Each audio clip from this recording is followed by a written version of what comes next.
Ia, ile ngang whaalolo e mātou te whaatalofa atuai nei whai vaenga o le tai au ile pa ia whai mali mau o lungo Samoa whai whai ona maua mai nei Port-Kalami ia e whaatalofa atu ia te o ile suafa manu malo Yesu Kewiso I Tupu matamali ma se whai o whai launga ma whale upolu ia le punga loa o Samoa se iau o iona punao mātou te whaatalofa atu ma le nganga whalolo ia ile whangalo ina whai pa i o le au whainga luenga o lo whape na o whawhale le malu so se vai panoa nei laulangi o no le tala le leia winga ia Yesu Kewiso Mene ia I tu atu lo mātou lima whaatalofa ia le ri ia ile nei tai au fau tai au mata ngofie ia ua fo ina fo i le atu tātou te whafsanga iai e awala fo I le tu faina po le whasoaina o le awhionga pa ia le atua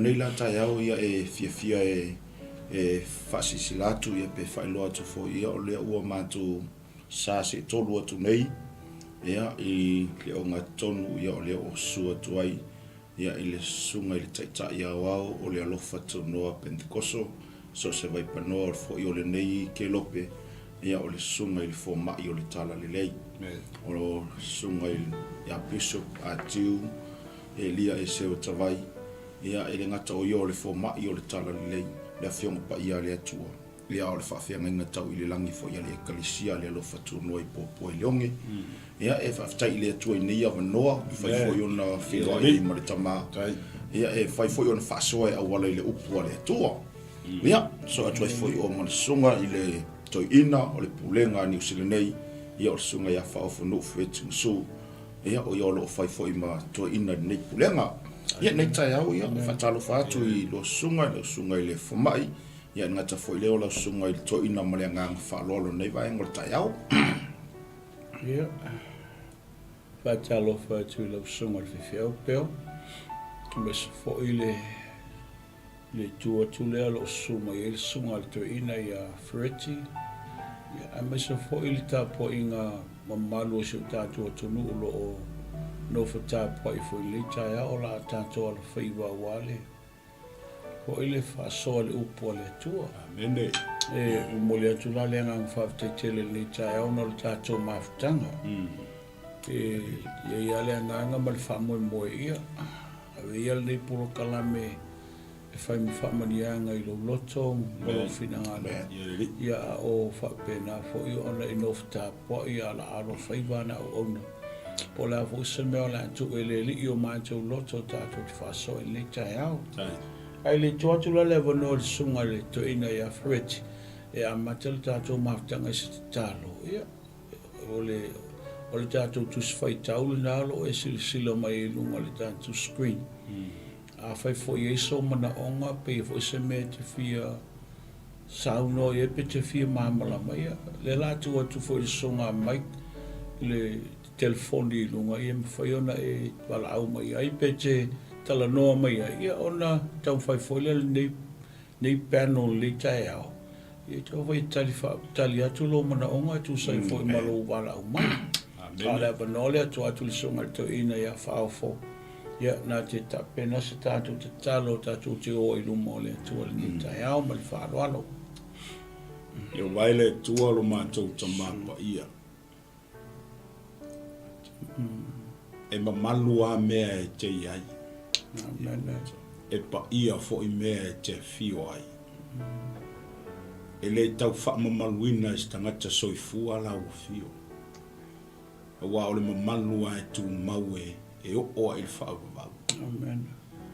le le ie o ala wha isi o mātou a inga nei tai aolo mātou tama mātou sauni fo I le tua ma si o mātou tama nei wha soa lo finangalo fa soa le upo le ola fa soa le tala le leie a wala ia Kewiso le ielo mātou atua le aia se ata mai o le tangata e vai tonguina la wafionga nganga pa ia fa alau tele la wafioni o mātou manatu fa alau tele lo wanganga le tua ni o mātou mawhauwhaunga e le tau matele tua pe mātou te whailonga fisili ina lau whauunga I o mātou tangata te totas. Amen. Le anga o le mea wa umona e tu wina i tu tonu ia te mātou. Pau lava o lea le tua lo mātou te mātou te wala au ia te ore nei tai au.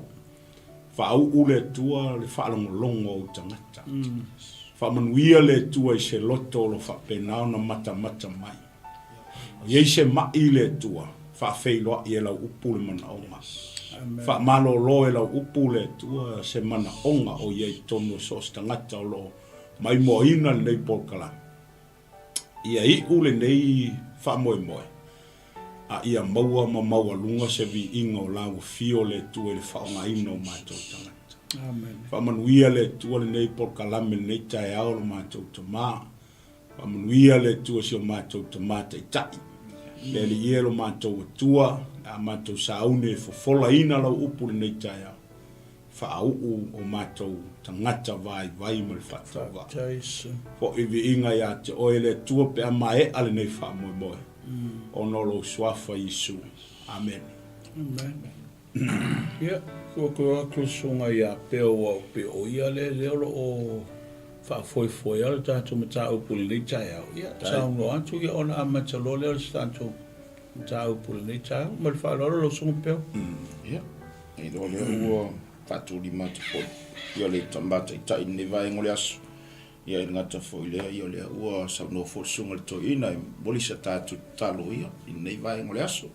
Ia nei aso ia, po fia lavolo e mai moa mai ai po tono lo mota, tono lo lawa, ia po kongo fo i o lau ta vale, ia toi whatalo fo mo folo fatu ia to e awala suafo Yesu. Amen. Ia nei tai au, ia o lea, ia o sau no atu tamata i tai, o tusi whaitau, ia o le lua tupulo na mta upu e wha. Lua tupulo na mta upu e wha, ia o inao le amau ai se ta upo la mātou tal noa tua. Ia mwhaasoa tua i fo ia tamata i tai nei aso e masio sunga le to ina. Ia, whamanuia te le tua, whamanuia fo le tua sunga ia mai. Ta aftai ona nei ava no, whai ona maua. Ia e whaasoa i lungo o Kolopo TV. Ia e awala fo i whingalo le tua. Ia nei tai au ia, la tu ina atu tamata i tai. Ia mo le amata ino le tātou mta upu mo le angang whaaloalo. Whaatai, lele ia le. So e lau tuspa ia se o tātou wawai le tau le lua le tupu lo le tau poe wha. O le ala whai tau o te sunga whewhau ia peo. Mo le tātou, mo lau whaafonga ma lau silsila le tai au ia ai le ala whaanga atu e mātou le tuspa ia Samoa. Ia ma whai tau atu le sunga peo le amatanga le whai mua se whaanga telo na whai potonu. Ia ona amatalo le tātou polo kalame le tai au lau sunga peo. Ua wala au ia i seia le avale taso o le au profeta. Ua whapea mai. Ua oti lau au auna o lau tani. Ua e sila fia foi sa matau lau au auna ia iova. A ua sau le ua mātou ai tā lafu ai. O le ana ave ia tamatani e to olua. E whai mona polonga. E whai atu ai lewa i seia ia te ia. Se ase mea o te whaia ia te oi. Nā ta umaia ia te au. Be se ase mea ia te oe i le whale. Na tali mai ai lea o ia, e le aise mea lau au na whine o i lo whale, wa na o le whangu sua au lava. O na whai atu ai lea o ia, i nā alu ia, i nā e no ipu i tua i tangata uma walata mai ia te oe, o ipu le susua, au a le iti. Amen. Tu sa whamata upu se tātou mata upu le tau i lua sunga i whai au, ai mai se fo i le mai mota po i mai se tātou o tonu. So se wavenga o lo ta oto i tono lo ainga, ai lo o le ma whai ona i loa. Amen. O le ta oto le wavenga i tono le whale le fine lea, a le tau sa ili whawhot. O le o malamalama i le tūlanga o le whamanianga lo i te tono lo na ainga. A le sa ili atu i tu atu po fesa avanoa po sa mea awala mai sa whamanianga. A le e ta oto i te tono lo na whale le whamanianga. Sa o tātou sāwali wali maali le tau pe o le whaitau o le whaipumomua. Ko mai o wala au ia e le saia le awa le taso o le au perfecta o whape mai uoti lau au auna o lau tāne. O e silfia fo i sa matau lau au auna i a Iova. A o sau le o mātou ai tā laufu i ai. o le ana ave ia utamatane e te olua e whai mona polonga. O se mana onga tūnga, e tu sa lewa wa ai se tūnanga e peo fōlinga ua le iloa e le tina po whea la anga ia ia peo no whai atu o ta oto le whamarianga i tono lona a inga ai lo le iloa.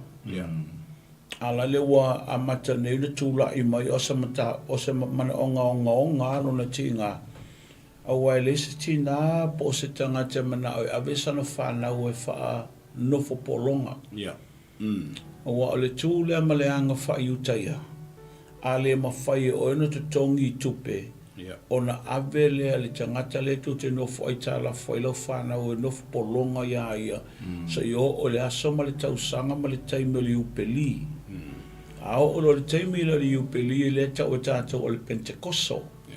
Ao o le vai tau ma le vai taimi le ona ili le o le pō ia a watu le whailo. O le taimi e whasao loto ai polonga o ero whapena ai tono lo ainga. Ia, o te le lopo le vai tau ma le vai taimi lea o ele ainga lea. Ia au te loe whaisi mamao o le wa'wa ai le tina lea i le tūlanga pia avila na whanau e whapolonga. Amen. A o le memo mua le la tūli tai au nei, o le tangata lea. Sa i o tātou wa'wa ai, o na lea whamailu patu spaia, walu ia ele saia le ava le tasi so o le au perfecta. No winga le tangata o se tangata sa au auna wha maoni ia ele saia. Ele ngata ia ele saia a o le tangata i lumato ingo ia Elia. Usala o lea e ta oto i le o le manei o le whainga o le whamitalanga o le awala na approach ai le whawhine ele saia a tala noa i le meta o le integrity o lona ta olua. E momoli ele fe au ma le sāwali o le loto le tangata o le atua. E le mea sa iai lana tāne. Mai tau mai o lisi lea mea o le reputation o le tangata o le mea tāua. O longa character o le mea tāua. E po le ale mea tupu ia o e pe maliu o e tala noa tangata i o winga. O winga tau sāwhia, o winga le lei. Pea no whai atu le integrity le ta malo lea faisi mawalunga. O lona mawalunga, langa lali o whasanga mai ele tangata o le atua. Wa ana whai ele mawalunga, le ami o tonu o le tangata lea. Ai longa e mawhai ona bawai mai ele saia. Ai ona o le mea le o tātou bawai ele tai au le nei. Whamai o le awala le anga abrocha i le whawhine i le tangata o le atua. O le whamai o lau tāne, o lau au auna. Sa au auna i ate oe. Lona winga, o lona awala le tau tātou, o lona awala le malo. Ina i mawhaina o le whea awi o, ma ia wai maritanga tau le atua i ate ia, e te tauna i se mea e whapena ona, na ia luatu ma ia ave o.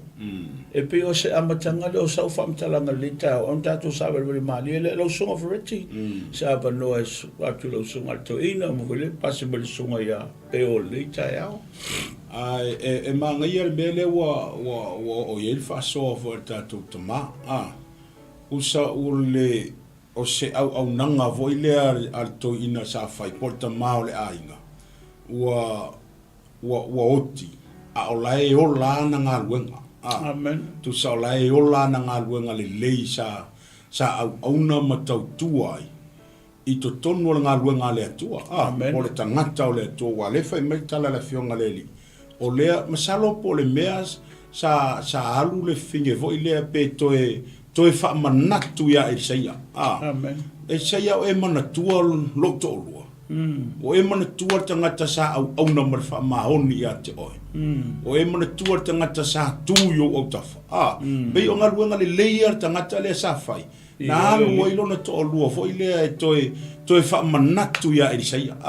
E se ele maa neia fo ia atu mai fo se ata whatai tai fo ilea mortato wola au nei leli. O le tāua fo le nā o le tātou whaamahoni au nei le atua.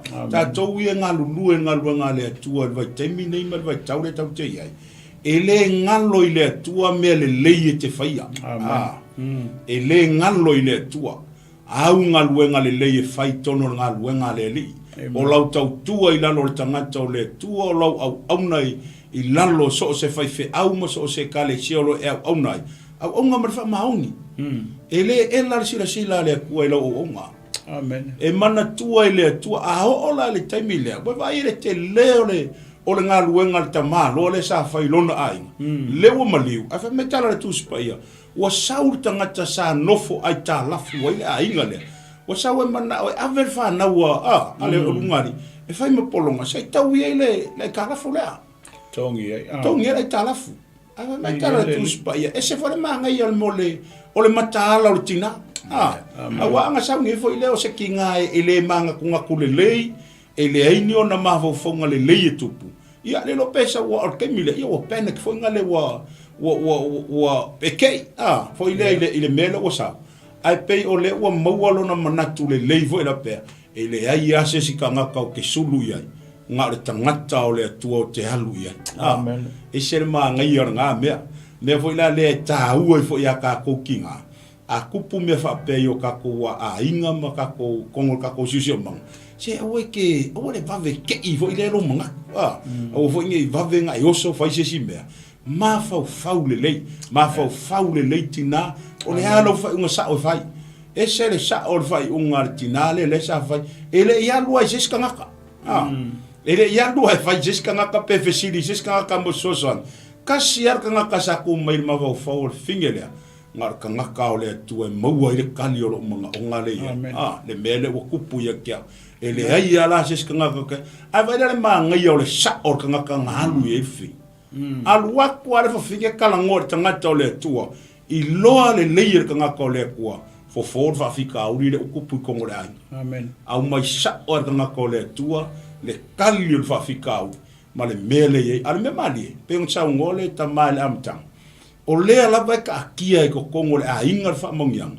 A ua lost le mafau fau si loma kua. Wanga le iloa. O lea lava ka akia va venga. O lea lava yeile le lei o le tua. O lea lava yeile mangui o le kua kongo le a inga. E ui wale eise kama. O le ka akia le mangui I ko kongo. Lou lava fale mo lou lava a inga. E le isa ili e kua. E le isa ili e kua le finge se kawi in me le. E mangingo le fionga le kua pionka ko whanolo. E se le ma ngaia o se tina ko alilo ma fau mo ngaku wa ye foi temie e o mai me fa penga vole ki oi yo wo vesi so lolo ma fau wa e vilia ku ilea kala ngoangi e ki ko e o ange kanga ko le ku e fa yele me wa se ya ya ma ye ni si manga ku vo ile wa ese ya ai ma ngaia yo le move finger fa alu sa or kanga ko le ku e mau ai ka ia pe yo se so sangi le kiki kurunga ka ko faso malo fa tele faso e to e fo e tua ona vatule songa ya pe ole feitau le mai o vala au ya el saia le ava le tasi so ole au perfecta o fa pe mai o ti lau o ona o lau tane na ole mea le tau fai tuli le tai au le nei amen ai sa wale ngo ole ainga le turanga le o fai asi ma o lunga le talafu ai sa wale ngo o le ainga le situation le o ye taimi le ai tu singa le tangata ngo ya Josephus o le tangata le o le historian ayutaya o tu singa le tangata le fa pela na tala o le tangata le au auna lea. O lona ingo o petaia. O le tangata lea, o le lima tau matau lea o le tupu. O le tangata foi lea ingo ia asa. O yo apo, I'm sorry, apo. O le lima tau matau lea o apo. Le tangata lea o petaia. O le tangata la, o le tangata matau I lea tua. Mai tau mai le termina feilo ia e lia ma le tangata lea. Lea na whai atu ai lea o le tala e lia. Alu e tau I lo matai. Ma whai lo ai o e lia. Ai whai le tala le tangata wha mai e lia. Wale longa le seitu maa lo masa nu ave ia. I le ave au a apo. O le mea e mawai oe fasioti oe. Ai a whai le ta ua mai le nuu pe e no fo sala le nuu le whao matia le nuu lea. Fa mai lo le tala ta malo, fa whena e wha mai o te alu luma ia apo ma whai e o Elia. Ai a whai la o te waku tau ia apo o oele. Au koe liu mau ave oele a tua sisi mea. Ona o ti le wa. O le tangata tonu ala le wha mai le tala, le tangata le o Josephus, o ia e ono le to lua lea. Ma o le mea ua polonga ai le ainga le ono le aitalafu. O le tala le alta malo le whai a Elia. Ele o whai loa atu e lo watua ia o ele mele o te whai e perfecta le atua. O leo te whawhanga. Ma o tausi ia i la tau. Tu i tono le ana, ma le ana ai whawhanga. O le mea la le leo mafuona no fo ai talafu ai. Amen. A o le tangata le sau whama o leo lo matau no fo ai talafu ai. O le ata lii o apo. Tu sa o le ata lii o apo, le o sau e ko leki le mea lea. Ai o le mafu anga na inga no polonga tangata ia, ona o le tausinga o tangata o le atua. Pe o le mea tonua lea, na lai o na alu le whawhine lea, e alu ia Isaia, ona o lona wa ai sa whaie e lona to lua mea li leia, a le o polonga ai o ia malana whanau. Pe sa mea vele tauna tu atu i luma e whau i manatu ma ale wawai. O lisi mea lona lua lea, ke nga e mention tai auna nei, ina ia tuli pere vai e le toatu songa ia peo. O lea tonu le mea na lai ona tu use la nonga tele i le whawhine. Alanga wale mele, o tula i mai lunga tu ona whawhitauri. She arise above her circumstance. She arise, la o tula i. O lea le mafuanga, what caused her to do this? Lea le mena mafua i ona tupu le me ilona loto. Wala ina tula i atu ma whapena ona le vai e sisi a matalo le sa ili atu lunga atu. E tupu mele i so stina. E tupu. O le alofa whaatina, po o le alofa whaamatua, e le ma whaina a lau o e sau whanau, e ave whaapolonga, ala te nofo mai wawai e. This is one thing that motivates her to rise above her circumstance. O le mea tonu ale na whaangai o i le loto le tina lea, ma ngai o i na loto, e o te le ma na o nofo polonga lau whanau. E le se matua e manao e ave se whanau e to tongi e sa i tārafu. Pe o le anganga le matua silipe awalu. Silipe awalu te serving al mele awa le ai e le lau whanau. See, this is what you call love. O le alofa lea. Le alofa lea e tula i e oilunga to whawhitauli e le mawhai ona alau o e se mewa pe tupu i seise o lau whanau. Amen. O mei o pointe e lua leo tam whai a watu tai au nei e tuli ai ma sisile e whai lua songa e whai whi au. Ia ona o le tāua tele o le mea le tau tale whai mua. Ona o le me mua o lei loa le whawhine o ai lana tāne. Ma le melo na lua e le ma whai lo loto na a lao lo loto e awe lau whanau whapolonga. A le whawhena tupu le mea leo te wawai atu iai. I mean, no mother would do this. No parents will also do this. Amen. Ono le alofa. We all motivate by love. Na yoi tātou le mita upo le alofa. Le la watu na i rona alofa. Bava ai le na whanau e le taun polonga tamaitia.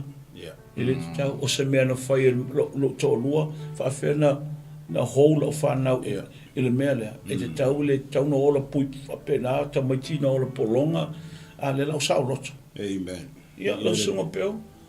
Ia, e sapat. Iri, e sikalo. Ia, whai o le whakoa e mai mua mai. Ia, e whatalo whatu ia te oe awala suafo Yesu. O lo keo ke kiroku i. Whai a singa kua kele te lo tātou leo e mai mua mai. Sunga i whawhia ngainga, ia sunga i whatua. Ia, e whatalo whatu ia oe awala suafo Yesu. Ilo, onga wa uringa o sau e bi e o stingo le mea, ai pe o le ae ma ngai ala whafonga mai sunga i le il foma ia ma se fo sunga to ina ia il faso ina o le upu le atua ai ai pe o le sime ma ngai lo te o titilo tia i laua wa ia o kikilo o le sa o le taimi o le taimi na lua ia le fafine i le tangata o le atua ma le sa o le tangata na sulu ia le taimi o mafitianga pei foi on sau nosi o tatu tamata ita ia ma se foi o sunga toina ia ele ifile mul netina le taimi na o i mafitianga ai pei o le manga yo le melengo kopu ia ko sangoanga ka ku kama onga ole ngaluenga lo ale to luor fingele sa fai ai man to fo ia apo ia makuale ia se ku i lo lango o apu ai li aviale le ai o se ku i lo lango o apu masui ai le au ngangar ka malo le man to ai faita wina nei la fionga pa ia le tu fe mai kala kus pa ia o ka malo le nga fai mo ko luor fingele sa pule mea uma apu ele so nga fai e si se mea o mar kala ka malo le ai ile le ai o se atua i lo lango apu ai nga makua mau war fa ko ka malo le ile ko polan talents na fa ya ile ai ya la ma ya le menga o ki ka malo ai tu ya so stai mio ile tata no nga fo nei vai nga leso ya ile ko pasa ko pe la sunga toi fa chai tu le le wa pe to wa ta mai ni chai fa ta o chonga le ta chom ta u ai ya wa tu ye lo sunga toi na sao no le chai au ya ona fa o we pero ta chom ta u chai au ne pe o le ai alu le finge foi le kalangoi ya Elisaya a o le malama Elisaya ile ngaluenga sa fire ka ngakare ya wa le wo ma ua mai ka ko ka ma pe fa so or ka ngakande sa ia ngati ina perfecta sa ia fa lafi o si fa punga o ia le nga se fea le ola o ke le perfecta o le tua sa ye ko nga vai ka i lalo pule anga apo o wa mana tu yo mai se pela wa ma por ka minga le wa ma ele le ko sa o ka malo e so se perfect ka wa fa sioki a ka ngakala le o pitaia pe ko fa fonga mai o langa ngaluenga le sa fai le kioa le fa finge alu sa o ya Elisaya langa ele o se kama ikiuke le nga fai ka malo ele o se kama ngaluenga le nga fai ka ngakale ngala langa mafonga kele ka la fuia nga kupu ile ainga le onga o nga luenga lofa ka ngakale sa fai tangata o le atua sa fai perfecta o le atua ele ongi e ka la fula fa pe nga ola ile ainga le malanga fanga au ai ka la sa fa onga ainga ka ngakale e se fe ka ngakaya e fa ola ka ngakaya o le perfecta ia nga kia so lo lo vangu o la lo meu fa la fi so lo o nga ko sa ko malo apo mai se pela nga fu vai ke o le la ko la mai le ka la fu le walking e las ka malo ia a o le wa le la ka ko maua o tangata le sa ko e saue a mai mele ia ora kali o la kali o le akali o le tupu lo no winga o le la va kuri ka ngaka le ele o alu ese ala le mele nga fai ap le ai ola i kongo le loko lo ngakali ile le mele anga le awa anga ska ngaka inga ke mafau fau o se mele le inga fai o pe kai ka ngaka o le akua ngaki le ko kulia ngi me la mele ko kulia ai o mea ele fa penga ave o mea la sa fa ola i tangata o le au perfecta o le wo kuli mai lava kuro kinga pe nga saungo au mai lo sa le o kinga o ka ko fa matua ele se makua foi le vai ku wa vakusanga kama va ko fa polonga ai ku maka ia ele ma fai se va nga se makua foi le po se kinga e le kele no ma fofa o nga mafai le nga ofi nga ko nga me lo nga mangaku o ka ko tinai e mongi le alofa fa maungi ka ko fanga e ka kaunga ko nga yo ye fai se mea se fai ka ko fanga la ve inga ma ye la ko e fa penga fo i lo ka ko wa ma ko le la ave ka me ke fa ka pe ave fa polonga le o ngo winga le ma ye i le fionga le tua alu lo la ia le fai mai lo ka nga ka le tua i le fa fingi la ka ko me a ko sa va la gi wa me lo tanga to o le fingi fa me la ia le fa u po lua onga fai atu leo Elisaya ya te ya se mea o te fai ya te oi o le sa le fingi a mai a fa me Elisaya la se mea ke fai mo oi la se mea se fa pun o le ase mea ngai te mana o ai. Le ase me ke manga o ai o ke whaia mo oi. Le lawa maka nga kau sisi la ki lunga le mai se ase mea te mana o te whaia mo oi. I nā ta umaia ia tau. Pe se ase mea ia te oi ile fale. Vai le bangai. O mga fesili o elisaia. Le ase mea ke manga o ke whaia mo oi. Koe ka kawa kumalesi fesili. O le ase mea oilo fale. Ke leo fesili. Ai le se kari. Bene. Fesili lunga o lesi fesili. A o lea ku kule finge le kali e se fesili e kasi. O lea lawa kuri elisaia le mele o sauma le loko le finge. E le fesili elisaia se tamau a inga e kele. Pe fesili vo le ase mau lunga o se kamau a inga o ia. A o le fesili ka malo elisaia. Lea se mea oi lo fale. Lea se mea oi a. O se tala e whapena na tātou wawai e le tai au le nei. Wale o tātou laanga i whaipoe lua. Le lau wa mata na tātou wawai se tako whakawhala i ki mai li se piko tatu tilo atu le si tū. Le winga lau whamtalanga o le sosia malene nea o le atua. Amen. O lo tā ofe le atua mo i lātou o e lo whapena ana tali tonu ma whātua tua i ātaia. Amen.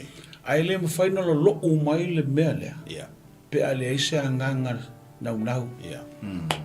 A whai le eise anganga nau, le eise anganga sa ili. Whainga tā fōi ona e waai le mea lea lo whata oto e le atua. Ma se whamanuianga, whai whamanuiai o e malo ainga. Lea la uanga i mai. Pe langa sau nol sunga to ine a freti. O le fesili al tangata o le atua.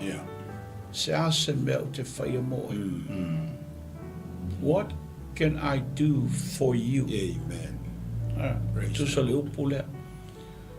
O le tala fo i lea a le tangata o le atua na whaia mose. Lea le mea nailo lima. What do you have in your hand? E se whapunga se ase mea o ia te oe mawhai na tango le atua e whatele. La fo se mea o ia te oe mawhai na whaanga i oe le atua lona mana. What do you have? What can I do for you? O se fesili tu sao. Ai mana o mia fo ila respond ile awala ina i mawhai o na tatala mai ai se whamanuianga tele. Awa a tala noa mai ai makan kami whapel whainga rau tala. Ia ona le mwhaile ona e waai le mele te nau te whia maua. O le winga lau whamtalanga i le tai au le nei. Winga lau tala i tai au le nei e mawhaina e waai anga i le i se mea e tuli lau waai. Ina ua tūle whawhine a tala noa i Esaia. Amen. O lai tū, au lai tū o lona mawhawhau, lana whanau. Lai tū o le fuia tū, a lai mamarama o ai lona tōlua. Tu sa o mea ia le tū ma whasolo ai lona mawhawhau.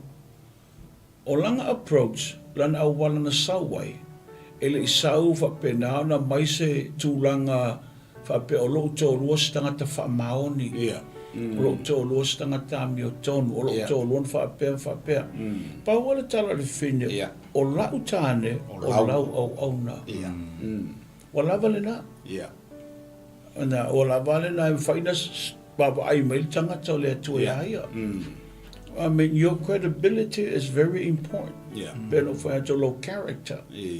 O winga vaia, malau o onanga, sa e o nei lano listangata. Amen. O le ale to inga bena te tua li tai au nei. Whamato e whamauni te tua le ngā nuenga le tua i lalo, i la o onanga i lalo le whaiwhi au po listangata. Langa i aile teime, e tala noa mai me i e lo onanga. Ai a whai o skewisiano whi momoa. Uma i o soi o, uma o soi whea. Ia, ele mo faina va ai mai tanga to le tua ya oe ai va la watu pete la tua per tanga to ke le lo ai oe te le mamala mai ya oe ai lantu o le mele vai fa longo fenga le tala o la utane the man my husband is your servant wala va matoi nei lo le el saya Amen. al me foi le nga respond le el saya i Yeah. o le tala el saya sea se mea o te faia mo oia langa le tala noa winga o lon to lua Amen.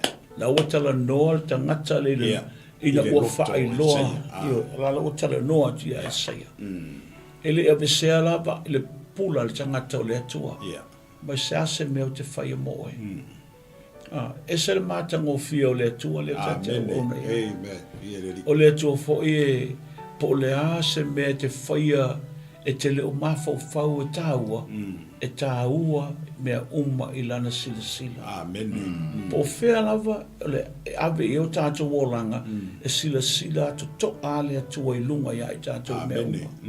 E ela le teimi o le te whapea le uma natu mai. Ai e le teimi a le atua. E whailoa e ielo na mamalu malo na mātanga o fia ia te oe. Amen. Se o mai se tala whapea i wha don't te fo i mai le i. E le tangata mo ia Polycarp. O le so o le tangata leo Ioane le so o Yesu. O le tangata le na whai mo whai au i Efeso. Walu sfurma le walu tau sanga o le tangata. Abatu le ilu mo Nero. O le upu le al tangata o Nero whai ai. Tinai lo wali. O na e ola lea. Ia e tinai inga Yesu ona e ola lea. Ai a whai e te le whapengana tina inga lo whatuatua. Ona e oti lea. Tūle o le tangata whailanga tala i lumo Nero ma le council o Roma. Valus fun ma le valu tau sanga o lo wolanga. O au auna le tangata i ngoi a Yesu. Amen. Valus fun ma le valu tau sanga. Le ai se mea le anga e tasi na whai e le tangata le ia te a. O le a le mea lau te whaafiti e lo matai. Le a mea lau ti nai ngai ia. O te le loa po le a se mea se sea le tangata na whai. Amen. Vanu sunga le valu tau sanga o lana muli mau lea. O le upu na velo le sunu. Mai o fiu le afi sunu e le mu. Ana so a tangata le taulo na tu ai puna mai ele vai ma le toto. O ina mali wai ai pe ele afi. Ai fa mai na moli mau e tangata le vai atu le watu le lo yafi o le nganga o Polycarp le walu i le atua. Ne matautia le testimony ngal te mano lea. Lo na hola au auna. Tangata le o le so o le o Ioane lenga i moto patamo. Ai sa fai au Efeso. Pa penala tala leo tau fai mo moli lo loto te au neis. Se mea a matango fio se tau tinonga. A very powerful testimony o le mea lena batu tina lea i le tangata o le atua. Amen. E tau tala au ngā ruenga. E le ngalo oi i le atua. Taimi whaingatā, taimi o ngaonga o le soifuanga. E tūla i mai le atua malosi mo oe, mo lo ainga. E tūla i mai le atua na te whawhiroa i se mea o lo e tau sa ili ma e nau ma e mo mia. O le tala e seia le ase mea o te whaia mo oe. Sa o ele tua ma le tala o se ase mea o i lo fale.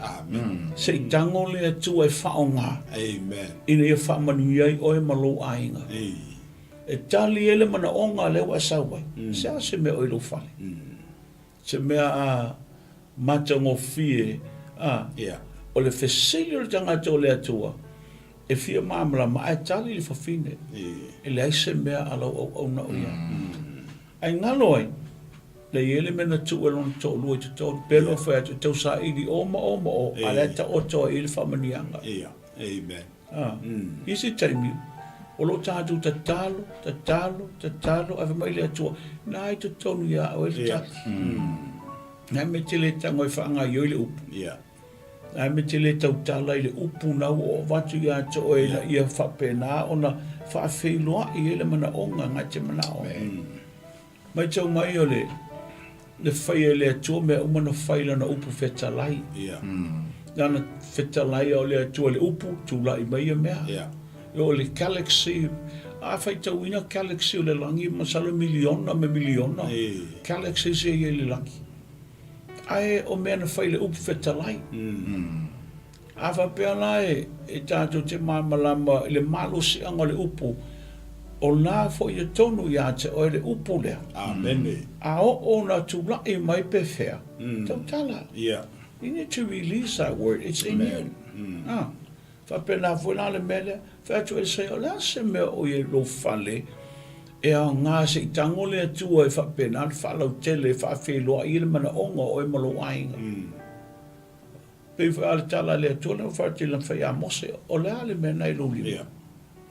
Mai o lea tua tongi lalo toto. O le mea matau tia, o lea tau whai whapea tulau tala, o le mea matau tia, o le sola mose. O la mea la sola i masani mo ngata i toafa. La mea o lenga sola. A wale tala le tuspa, i o le taimena pa ua, to li ngata, ai solo muli ko maa lua fefe.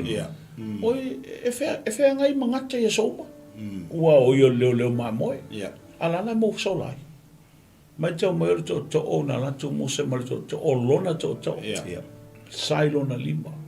O le ata le o taua. O le taime na pa ua i laro. Vai tu mo se o ia lea. O le nā tura le o le tangata. O le ola ma soi fua te tonu. E mana o le atua tau ia o lo nature lea. A te rola le men fai me le atua tango le siusiu. Whawhenga tango le siusiu. A tango le siusiu e le liu mai le uru na ngata ai oi. E o te o le uru na ngata. A wha mai le atua tango le siusiu. Amen. Tango le mo se siusiu. I turn upside down. Wa ununga le iu. E u lalo le uru. Le uru. Na le mele te wawaianga iai. O ele na turn upside down. Le te me tsa wei le atua. Tango le atua mi milo oi. A te u lunga o va e u lalo uru a uru. Usa le wa. Pamai le atua le lau kango e whai mele ia oi. Lange le whainga o ngāle to o pe ale sui oi. Ale sui oi le mwhai whaina ngā ioi le to. Amen. Ma pena whaila le mele tupu le whine lea. Sau ma le loto salamo, sau ma le loto e whātumuina le alofa, whamai le tangata le atua sea se mea oilo whale. Na lato e le se mea.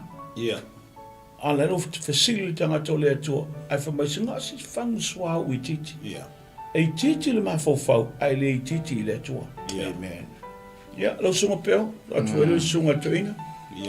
O lea ua se fulu whatasi mātou nei New Zealand. Moi lātou o le whatua mai mua mai po Amerika, po Australia, po Amerika Samoa, ke wea kunga.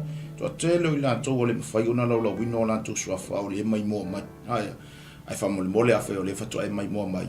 O miange le like, mia ma share tātou por kalame nita iau. E pei o le mai melo te pue atua saunuanga tātou tamani nita iau i lau o whanongolongo.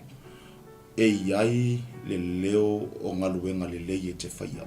Amen. So se mea le lei e te whaia mo le atua. E iai le leo o ngaluenga e te whaia. Ea, pe tala foi lea Yesu le na whaile whiwhine foi le na luatu ma le whangual pasa. Martala Yesu le ngaluenga na whaile whine lea. So se mea alua i le tala le lei. E alua i amo lowi ngoa. Amen. Ato au titilo fo iai o le mea le lei na whaia e le tōlua o le whiwhine lea. Na o til tamaloa, ai o la ngaluenga le lei. Sa tatangi pea i le talingo o tangata o le atua. Le ngaluenga le lei na whaia e le tōlua o le whiwhine lea. Tato no whi mau titilo iai, e pei o tātou a tamae o le te lei fo i o tātou ngaluenga, te le taimi tātou te whatamalai fo i o tātou ngaluenga. Awane ngalo ia o i tamao. O lo o yanta oe le manuia o lo ainga. Mana yo se tamao ina wala au mai le atua o la yese mea le leina te toina i tono lo na ainga, ma ia toina i loto la na whanau, ai mai se fo i o lo na tolua. Au titelo ia ele i alo le whawhine i upu, pen tau faile fa fine su ese upe fa mtala ilo na tolua. Amen. Pare o tangata mo mo tau na mo ilo tatou tama o lo tolua malau fana. Usi taimie e loa istangata oi. O kangaka ami o tonu o tangata lai leia. But ai lo kat ko winga lo ko lo malau fanga oi. Ai. Au tangata pitu sili ona tatau ona mautino ina oi. O loto o lua ma lau whanau whanau te akor kalar whinga lea. Ele na o tono lotu sa ami o tonu o te malo lea. Na o ala na ami o tonu I tonu o lona inga. Ma fuanga le na ala ino na alu le whina whi mai. O lau au na o lau tane. O te tangata sa matau I lea tua. Pero le manga iyo se tamau na wala au mai lea tua ai aku se ki ngai whaise mo le mau le manga iyo i koe ngā upua. Ai awa pe o te atu, ai awa pe se roli ngei ka mana o le moe matawhau. Wow. Ia pia singa whapopo na ia e. Okay. Saunolo sonfriti. O le mangai o le mele wa o ye ka ko kalangoa.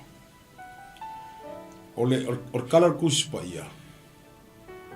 Wa left te ka malo le lako wahinga. Wa luese.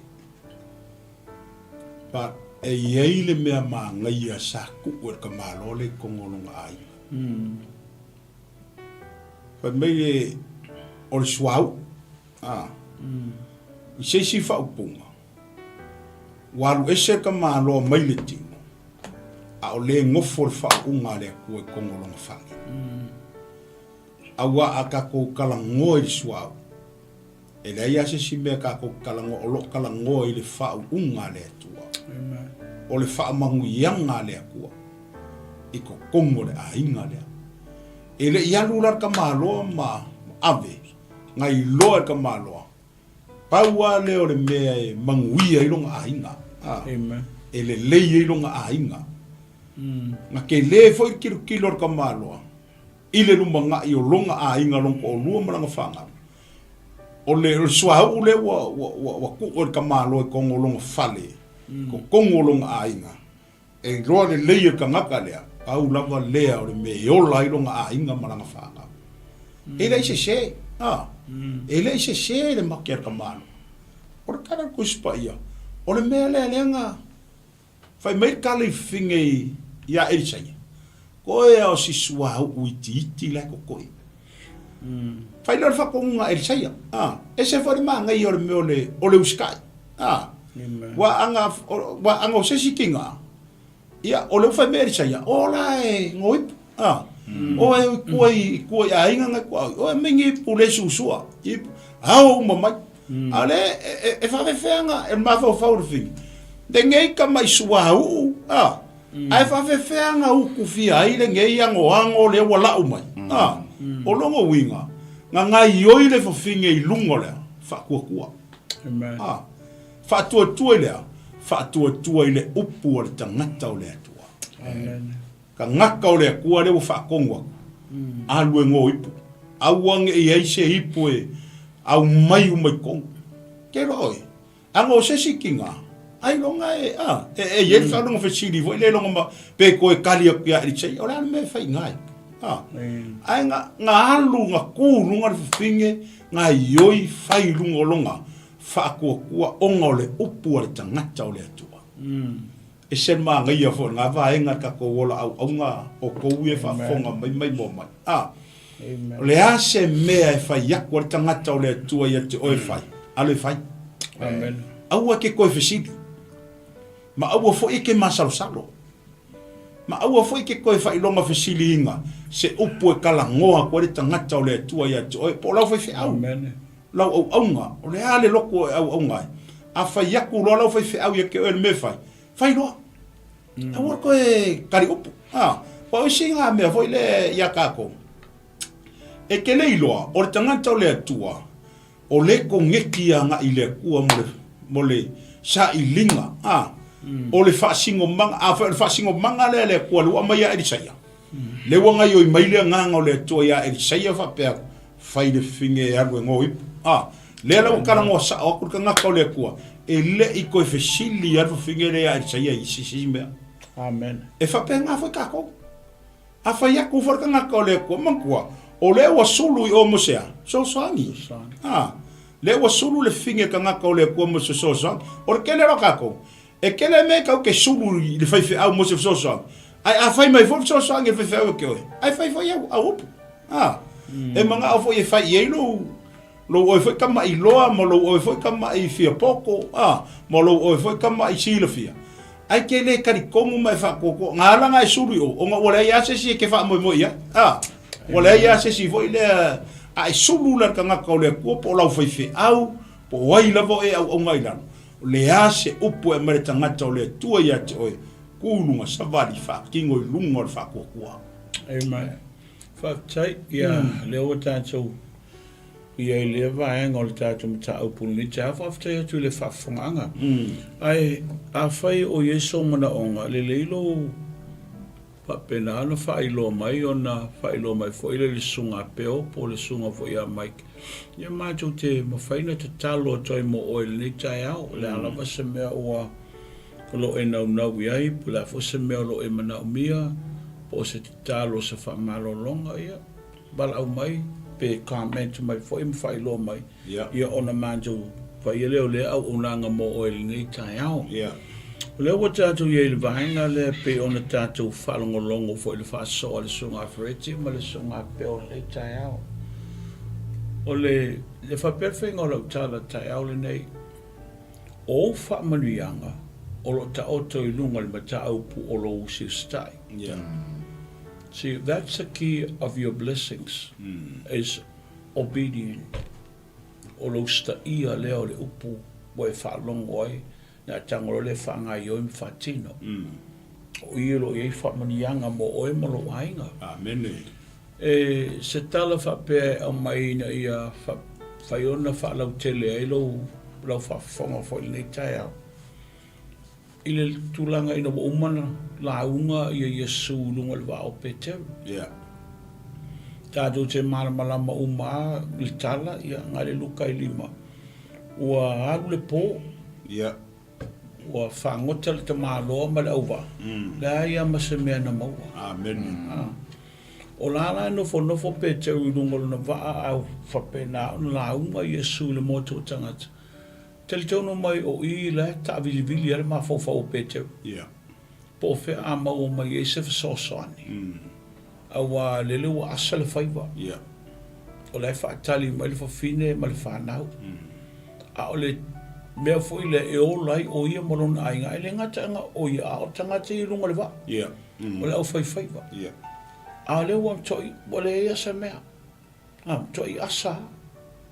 Se o sin kamai lupo po sin kamai asinga se ka mo ai fo se ava se pipi ange lo penga a walu le po o le upula te malo walu le po ele se o ma tu fango ta ele ai nei tu a toli e ku nga sami o le vai o kalila o tau pe te o le tau tai mata pala janga fai wanga te loa le o ngā sami ma le o ngā sami e loa pe te ule me to ai le au ma me whapenga ngā runga i le vai ma wai a wafa mai wale ai a se mea o le tala le a pe te ai ia mara na fasi fai tau ina o wha atu Yesu tu le vai le loto ma tu I whapenga ai ia le fasi fai tau tau ana pe te fa mai petu ai ona o lau fetalainga o le au tu I foia tu sa le ai I mel pelovet o le usta I o le upu ma lau whaalongo mai malama lau whaalongo e te vai e vavenga o le atua ma whaamonianga le atua obedient leads you to blessings o le ki ngā le whamanianga, o lo stai o le upo, o le meta ua le inga whaatino, o lo malamalama. I o loa le mele tala noa mai, tangata le, I o malamalama le upo le mai, no tangalo le whaatino, a o whaatino ina, o ira le ta o toi manuia moa. Amen. Ia, o le atala le fine lea. O le upo le tangata e saia na whaiai, sa se me o ilo whane, ai fa mai wana se fang so hau I titi ia fa mai se alu la ia o le fa tonunga e alu lona winga o le usta I o le upu o le mea na ia ai a fai o te fa longo au te le fa ngai o ia le upu lo nuia tau mai ai o te le usta i le mele fa mai le upu. Amen. O nuia o te le sele foi manuia. Amen. E sa o manuia fe le rei foi ngolo uru man. O te le talia ai sa langa fa o le o talia ina le upu. O te le mala malamba i le mele tala noa mai le tangata. So the whole key o le mele o lo mala malamba. Awa o mala malamba lo ma fo fau le fatonunga. O na usta ia le e u ia na faingita e mwhaina o whatinoina. Ono lea, o te loa lea ta o toi manuia. Se whapea whainga o lau tala, when someone promises you something, it's only a promise. A sau se whais folfolanga. O whapea mai ia peo, ia e loa lau o ta oto mai o manuia. This is a promise. O te tū mo oe, o te whasoasani mo oe. Amen. Ai a whai le ma whai ono ngā ioi le whātua a ngā i le mea lea. O na pai ngā pawari o le mea na o se fola ngā. Ai le ma whaina mo. It's only a promise. Peila le mea le whātua i le atua i amose. Whai le nu e o. O umana o fōa i atu ia i lātou. So, o lātou wāenga, their part is to obey the word. In order for them to possess the land and the blessings of the land, they have to obey the word. Ai le ma faina la to possessing a lau ele ma fa manuia ile atua ma fa nga fa long o lau ele e va pena na ele so so ma le me pa o e tala no a o mele fa mai le tu ya promise. Ai a whai le ma whai no tū malo tali tununga lunga le upu lea. It's only a promise. E lea ma whai au na manui ai. O le mea la leo tūla i mai i. O whaalongo wha meira le tala lea tua ina woti mosa i o sua tūla i lunga. Ale avel nuu le tala toti o le vaila. O mea uma soli o tō lofi vai. O te whoa ina atu lea mō o tau. So the possessing of the land depends on their obedience. And the blessings of the land depends on their obedience. Obedience long winga to do it. Tangwe whaatino. Tangwe whaile mele whamaile upu. Elena o le loa. Elena o le malama male loa. Ai tangwe whaanga i oilo loa. E sabali ta upo le whaatotua. Leana ua tātou bawa iei o le tala e le saia alu. O ipu le sua uma. Tango e au mai. Au mai umai puna ina ia whapena ona le la tango le atu e whaile wawenga. A ole ngai uinga le patupunga le wawenga o oe. O oe wafo ai. O le mea e tātou te tuli le tae aule nei ana whausa fine Samoa e le kupu. E whai longa manga. E whaile manatu. Malisia me e whai whawhine tātou watunu. Hoi se lakungi e ka lafo e sabali mai o sa mai punganga ai ala fo fo mai o fela adu malande le fa vale ia o tu so tala na le fa sa olele o ti o si le me le o ti le fa manuanga o tu fo lo telinga i o polis au sta ia le upu e tenga yo le upu ai au tenga yo le upu e fa longo lo telinga negative comments i samat au e savali a malo mo tino ole tua le tala no mai awe amen a fai ole tua le fa mai fai ai a fai te fa mai o falo no tu na nga meu emotions ele telo time fai o mo nge ngofo file muda a se fai me le fa mai le tua na le tu la mai a ala ku ma fa mai a fa la venga o fa foi la o ngai ia e oki ai ngā si isi oi sa ole nei fa mole penga ui pule ngau penga ui pule so following mai a fe venga me e alo lo so favore valea ora me fai ai ia no e oki ai ngā fam kalanga isi fi alfa finele ele ai la ku ai le ku le wa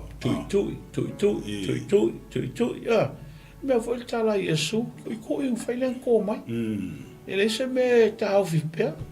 All depends on how you knocking. Ele fa mai knocking kule ma file mu. Le sai e mo mai mele na le sai. O so pe ese Ia, lo le la sunga le fomai ia ole wai nei manga onga ia wai lungor ka ko lai fa mole lava ia ole mana onga tina ia Vivian tu lai ia e talo la mosio na to lua o tu lai le ngor ta malu o semi le ngor sta ma fai o tu la ia talo la mo fa malu lunga yonga vai po nga au ia male mana onga tele lopo se ali po se tamai tayo ulo falendi ia te talo mo ia malona ainga te tu mai mole ia tu la ila se minga de o sami tu la ia a o faleni ula faleni e le si ia pe fale o pe si mo ngale sa ia usole ole manga ongale sa ole e mai a sina petelo sina le petelo o first cousin o le fa pe mai le faingon manga onga ta talo mo si o to lua ya ta wi pesa mo lona vai e mai la vai i lona tua fa le tonu lan sa vali ni si o taimi e pa u wai ta talo fo i mo si o mato anko i Samoa fale au simi i le au waa. Maua tala o lo o ngase ai mai se fo i na i o mātou tina mātutua i a linda ma mele iwa su tolu tau sanga o lesi. Ai valu suma le iwa tau sanga o lesi. Ma le anganga whaalo alo lava, whaamalo longa mo si au whanau iti, ka peli ma pesa mino, ma ngeso o latino. Altai. Ia ole mana ongana mai a sina pe telo o lo matua ia le iwa tolu ma le valu su iwa o anti ia amen to fa fine o lo tama ia ma le uso le o lo tama le ngofo i Samoa ai le o fale au simi le ngofo i le au va le fo e mai mana onga le ia ma tolu ala tene le o sina o tawi pesa mo me talo mo lo na tua ia tama ia la o vaile tita to foi se ta to o lu mole le taia mene ta tonu mai foi o ele na mai man onga wa pe an ta to ave ile tua ila to le taia amen ia pe an to lau foi ana o ona amen ia o na wa fa fonga le tua tu sambal le taia o lo vala o mai amen ia e tu mai foi o fa pulvanga o ma tu talo le taia mo semi ri semi ia ole ngate na o ula faleni ia ole sa o im ole malikanesa talo mo ia malona ainga ia malikansa le te va to email ole ms foila mana onga le mai sunga toina freti ia mana onga sona ainga olo ma tu malato ia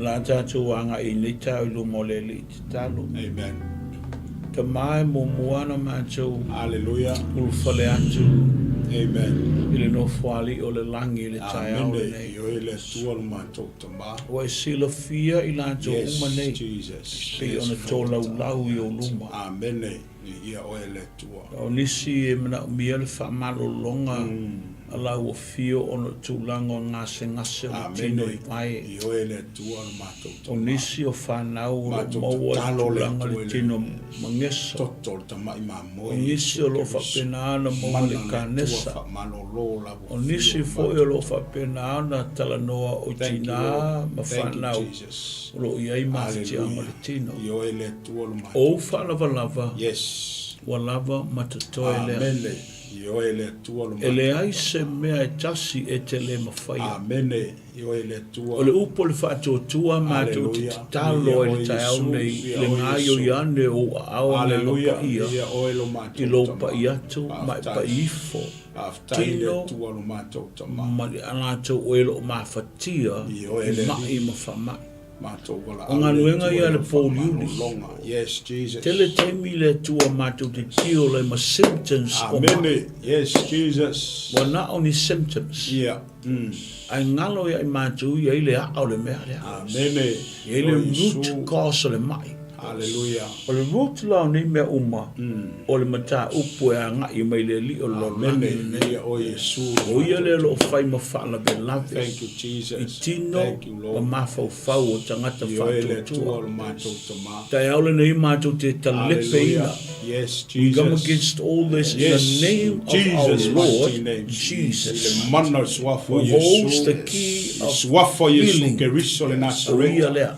Ile mana le toto tama E nate imamboe. mawhaia. Le tua tafe. Nate atu le mawhaia. tua. Yes. O umana ia Yoe le whaasao tua, loto le yoe tangata. tama, Mai le amo le polonga. Paftai O le uma tua. whaina ia whaasao loto Yoe le le tangata liero mai matou mai atua. ma whaamai. Paftai I le le tai tua. aole nei. Yes, Jesus. A pane ao Amen. whai vābena o lau Yes, fia. yes, Jesus. Pai atu, pai ane, Yoe pai tama. ifo. Seli Tino ie ma malolo, malolo i la whanau. I le tai ao Mana nei. swafo Yesu ke riso Mātou le te whātua Nazareth. tua ola wa uma mai Hallelujah, whaia. Jesus. Yang o whalabalawa Yes, o mātou Jesus. mālolo. Yoe le tuaero O yo balafa, Ia. le tua wha mālolo. Malolo. Hallelujah. Te tele. Aftai le Te tua. tele lo mana whai Aftai vābena ma lo mana tama. whaola. Aftai le tua. Te le se Ia o mea e Yesu te le ke ma riso. whaia. E ifo Hallelujah. mea uma. Yes. I le suafo Yesu. O mai ma wha mai e ifo Amen. I le suafo Yoe. Yesu. Yoe le tua. Pa iane yo Toa tangata. tuli. Whapena o na whailoa lo mamalu. Amen. Whailoa lo mātou E ifo mea uma ia whailoa lo toa pa toa ia le tai aule nei. Hallelujah, Ia Jesus. mātou whaalongu ni mori Hallelujah. mau. E Ia. di ia ai oe. Ia. Ni mori Amen. mau e Thank sinti you, ai Lord. lo suafa. Thank you, Lord. Le Thank nei you, tai aule Jesus. le Yoe ni le mātou tua lo mātou sintia. tama. Le vi ino Hallelujah. la o fio. Ia Ono o lo Yesu. mana whaola. Ia o Ono Yesu. mana whai bābenga. Hallelujah. Nei. Thank you, Si Lord. o le whaavavau. Amen. Amene. Ma amen. Amen. Ia, ia anga le tele le tua ia te oe le ana wala o mai. Amen. Yes. Ma le mana onga le tae au. Te le tonu e le ia se mea e le mawhai e ta maa ta au le Hallelujah. tu Thank ta au you, kore Lord. whatu tua. Ia alo o avanua pea a whai la Yo. wai te mna umia. Ia wala o mai. Ia alo i au na le tua. Whai un te talo atu mo oe le nei tae au. Amen. A si o tātou whaau au pea tātou mta au pui Yeah. nei tae au. Le le ua po te ala sultasi. E an ta ua fo sunga fe fe ia peo. Ia o te ala sultasi ono minute fia li peo. Ai lima. Ia minute lima. Alo tatu ye pe lunga le tatu mta au puli nei tae au. Amen. Ole anga il tatu tala ile fo i mai o le fafine maipu. Yeah. Le lo tono lo na fale i punga ngao. O le whaatonunga na mai ta puni le whaitoa. Ta puni le whaitoa, ta puni le whamalama awane ia se mea e mawhai ona to e ngā ioi mai tu tonu. La ngā lela ngā ioi lea tu e tu tonu le whale. Amen. Loka mea umai whafo. Ai whia waile me malo lea tua, loka o tu tonu na oe ama ia. Amen. O lupa tu spaia o le nofo le me lilo o ia ile sili esa. E mau o ia le paolo le ou le malo si o malawa. Amen. Oile lea tua lea. There are times we need to shut ourselves in with the Lord. Yeah. If you want to see the power and the glory and the anointing flow in our ministry. If you have a manu o lea tō malona pa ia tawhi tu tōno lau ngā luenga. Yeah. You need to set yourself in with the Lord. Amen. Nā mia. Nā mia tātou le nofo le mea lilo. Amen. O le mea lilo lo tala noa I le vāo o e male atua I se no fuanga I malama I le atua I lo loto. A o se no fuanga fo I se saa I o tātou tangata mō tātou loto I luma tama. Amen. Tu so oe malo wola tau mawhai, oe whi malo wola saili. This is the moment that we need to come into this place of the secret place of the Most High. Te sauta tono no fuanga le mea lilo le vāo oe matama. Ia mai tangitangi e ia. Maawe ia i o mana onga me mea uma e ta pena I lo tangata mō le tūmalana ngā luenga. Amen. Ia a ofo ina mawhawhale venga. Ia alua ina. O e te tau whai e fusu kangi le mea. Anu koko. Ele ma whai ona e ma whai lo malosi ona e tali whawhitauli me whapemela o mea. Wero wali e te tō manga i le atua. Amen. I le tai aula nei le lo whai ta malo e sai e ta puni le whai te toa loka. Lono winga, shut the world out, but shut God in. Tango te puni le lolangi fafo, a te tala lo roto a ta ofi le tua te tono le whanga lea. Langa le la whai e le tua le wawenga. Amen.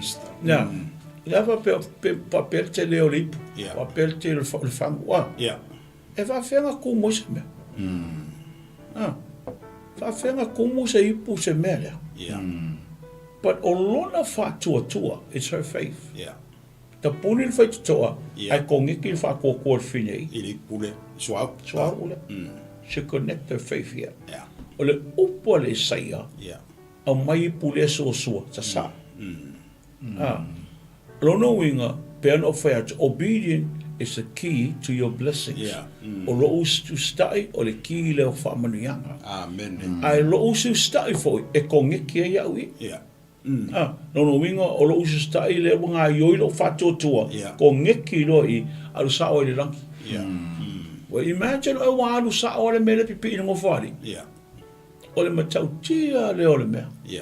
Sao sao le ao le atua. O pai i ko ngeki lo asasa. Invisible. Ai visible ono le whatotua. Amen. E lewa ai e mata, ai tupu ono lo teletono mo lo whatotua. Ia wai, imagine o e, a whai e pasi se siawa pe. E whawhenga komus ka mai mea wape. Ar siale mea le ke vai e koe, ia a mai marka marapo a hoi wape. Pe whasa fulkarongi, pe fiesa fulkarongi, ale lasa sa koe, singa ia ka mai mea. Ai whawhenga kumuru mea le. Invisible le mana. Sau sao me no foali i le ao le atua pai. Anga pai ao le atua i le lingilo e le uma. The oil is available when you are empty. E ava noa le suau mo oe pe a e ngau ngau. Amen. E le uma le whau unga le atua i lunga i ate oe pe a e ngau ngau. Empty. I saw it tumu. Whaingai le tuan wha tumu o ngai te tumu. See, God cannot fill something that is already been filled. Full. Ele whai ele tua. But o le tangata whaanganga o le tangata, when you empty yourself as a vessel, God is able to fill you. Ele mo whai. Lalo tato vai le invisible hand o le tua. Le usa wa pai le ao le tua le loa. Le mele ono le fato tu o le tina le. Amen. Lingi lo become a blessing. To want to fa mai fina. Amai ai fa mai lan tama mam wa uma. O le time ia na fa mai tama titi wa uma fa mai tu spai wa utu. Le swau. Amen. Aisa langa wa malie. O le time te malie uma fo. Amen. Ai ngala pe ele uma. Amen. Ele lingi pe ai le atua, ele lingi maya every morning refresh. Every day refresh. Amen. Fa fo. Ai fa mai lo wo tumu, wo lava. Tu lo male atua. Amen. Eu sou uma pe, eu te sou uma fridge. Ia le. Alo yo mo le ke kilo ko no yo le fo ile ska ko manga ongo. Mga ongo le persung el whawhengai ngai aki a whau ngai Australia e kalo mo longa sister in law lo mawai mai o tino ne salunga i ne il mana unga na ele ilo ka o male o le mai a lo mai o lo ki ngai mai o le upu ia le ri o ele o te whau o le uso le sunga le whawhengai o ele ngole o elo ka o mai long sister le ngo le kingi au te whau le ngole ia ta maa wa e sila. Amen. O lo o mai mo fo ilo o ona le tai au lo macho ye lungo le Yes, Jesus. tai au Hallelujah. po ia ma le malu la ufio Hallelujah, Jesus. ilo au fa lo lo le tua Yes. ele mo fai le tua ele mo fai tau Ele pu le tua lo. o le nganga ngai oi o le macho nei ai o atu la fa modianga i Australia. Yes, Jesus. Apane Yes, Lord. whailolo ma malu ma lo mātanga Wafo Yesu ke riso le nasi. le ale tūlanga lo ia ile tino mawhatia mātu telitonu le atua le tae au nei o oi o le li o le whamalolonga ia e ta lepe ina le mai lea le suafo Yesu ta lepe whaale au ngā ina ngā luenga le pōli o oi o le atua le malamalama le upo le whaatua tua lo mātu tau kalai au tua ila o ona le whaatua tua mātu te claiminga lau whamalolonga i lungo o le tamaita i le pena momoli mai le tai au le lewa mātu whata atu ia te oi whapena le ta lepe le mai le ilo suafa ia wa aia lo mamalu wa aia lo mātanga fie o le atua whai wavenga i lo suia lo mana o mai le tai au le nei te whaia me sili Foki ale vi inga ya te oi. Yes, Jesus. Tailo fa malolonga. After Yesu. Ya te oi lo vi inga ne o le fa vau o Yesu. Amen. Amen. Pel, Hallelujah. Pelatu. Thank you, Lord. Oye. Ia, Ia lo sunga freti. Ole antato tilo i le va venga nena tu. Ele iai e sai e kongo le fale o fingi. Na au mai e lisaia le whaatonunga. A o le whawhingi ngā whaakingoa le whaakongunga. Amen. O le tele la o taimi voi le iakako. Ngā kupu le wāwenga. Ngā kupu i lima o le whawhingi. E le i kupu le wāwenga i lima o Elisaia. Paro Elisaia, ngā le inga le pattern a koa o le mele la sau le finge fai. Amen. Ko sanga au mai Elisaia le whakakianga. O le ngai o i mai o le ao le tua e whakingo le manga o ngā finge lea. Ai le kupu ia Elisaia le wawenga. Se va beatu lo tala i lo sunga freti. O le extension hand of the Lord is us. Tātou o ona. Tusa o ao i o le li. Whaaloa loa molo na ao whaau au. Extension. Mai tau mai. Ina wā whiu ia sui le langi. Au mailo i le li i le whaatununga i whaatali mo le ngang pa ia. Amen. O tātou lima o ona ao ia. Amen. O tātou ngutu o lona whafonga lea. E le ma whaina ngā ioi se mea pe a tātou le tautala. E le whaina ngā whamalo se mai pe a le whae e o tātou lima. Ma tātou te tālo le upo le tātou tua. Amen. Nanga, we are the extension hands of God. Of the Lord. Tu sala o tātou. Pela le mele te whaso mai ai. Yo e mtoa i whamaunia. O lai no fo le sai alona whale. A le whatonunga le wa watu. E whanga i o operate o i lungo le mea lea. E peisa e la, o launga i oinga, o le peisa i lunga lau whamanianga. Amen. O launga i oinga. Ai a whai e nana mai le whatonunga, na walu le kau fika. Le ai, ia, e aluan ngai asa o fika. E rei a se me. E se metu. Au nofo ale ma. Ia, e pe fola le, se o mai se tala whapea. O le ase pa ai a tātou i le esol nei pe a whai walu nei e su ai le whataunu ina lana upu. O whelme ta o tau le ka le siel taimien nei. Nono winga o le kako ngā luenga e pia mo le o. A wai le ma whaina li liuni a nganga i le atua malano whaaolotanga. Ia kako la wai. Ia tātou le tātou malosi. Wale o pole a Sakaria.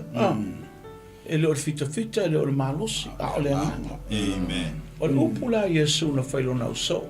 Ma ni le poto na wa ia o tau. Amen. Manea le loa ma le ata mai nga o ia o tau. Wa ele ia se whai a o ngai o ma le li. Po ai a le skola e le ate te o ma Yesu. Ma Yesu. Peng whapsanga i ma lau so. Whapsanga i ma lau so. O mai tau nei tangata. I le tangata no ni hao. O le upu le ana whai au wharisei o ma lau sa te koio. I no vai o te tupu wa venga. Wha mai kaka le hao o ina. They are unlearned, man. But e la ma le whaswhai tau muli. But they were with Jesus. Sa lato whaatasi ma Yesu. Sa iei la tau whaatasi ma Yesu. Amen. O ila, peina me mo le whaunga. O le whaunga me, se ko mai loko uli peo, usa le mele ta o le whaunga, rub on, smear. Tusa o le la, o le wa touch mai le, ia peo. O le mele o sau le whaunga. O mele ngana e peo ta o le meshak, o le smear. Rono winga rub on. O le mele na tupu la uli e tolu ma le afa tausanga, oka. Ia whawhenga le aka mamai. O le atua. O le atua le whasanga i mga tau te mi oma. O le, oi se si whai ai o ye lorangi le tutusa ma le Yesu. O le upa Yesu, o lo inei le sili lo ia Solomona. Le poto ma le ata mai na ave e ia ia Solomona. Amen. A le rau whai mai, e le ai, lo inei le sili ia Solomona. Hallelujah. Lea whaasanga i Peter, whaasanga i Maioane, ma Iakopo, Bartolomayo, ma tau mai ame. This is God. Whalea onga le na onga tamai. Amen. Pa whea langa le smia. Le no wātangi atu le li o Yesu. E whamai Yesu, lava le tau poto, le leilo tau watamai, whaatali lola le mala. Amen. A watu te le mwhaina, whaile ngā luenga le tau malos. Whaila ia. Me tonua le tupu i me le pena i tala noilo Song of Heritage. Me tonua le tupu i whalo e saia. Nā o le upu an tala noilo ta malo. A le whaati nonga a toa ngā luenga. Ina ia manui a le whine le o ia. Amen. E peisi lunga lona mala malama. Peisi lunga longa i loa. O lona i loa la usita i loa.